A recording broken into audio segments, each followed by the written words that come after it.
Hi, my name is John Marshall, and welcome back to the Medscape video blogs. I hope you've been enjoying the series.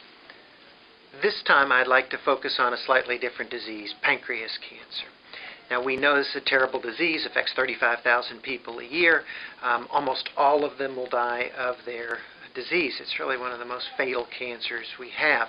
And in fact, we've spent lots and lots of energy and effort over the last, really 2 decades, trying to improve the outcome, trying to understand more about pancreas cancer. And of course, it's incredibly frustrating.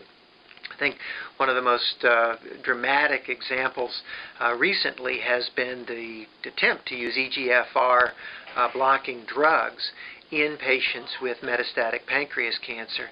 And unfortunately, while those trials suggest some benefit, only a very small number of patients are benefiting from that addition of that drug. How that plays with the whole KRAS story that we're seeing in colon cancer, etc., is really unclear.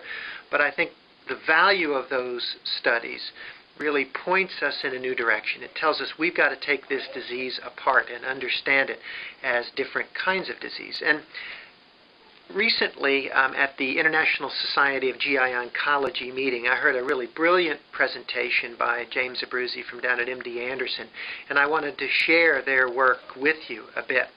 What they hypothesized is that there were kind of 2 kinds of pancreas cancer patients. One that was fairly chemo responsive. They looked better, they felt better, maybe not as much weight loss, and when you gave that group chemotherapy, whether it was gemcitabine, 5-FU, oxaliplatin, whatever, that group tended to do better. And then there was another group, unfortunately the larger of the 2, where really no matter what you did, they didn't respond to chemotherapy, they felt bad, and they died very quickly. And so there are these 2 phenotypes, if you will, of patients. And if you take care of a lot of pancreas cancer patients, you know exactly what I'm talking about there. They fit one of these 2 categories. And frankly, you often know it, even after a few doses of gemcitabine, which category that patient's going to be in. Their marker will fall, they'll feel better, their pain will get better, and they'll eat better.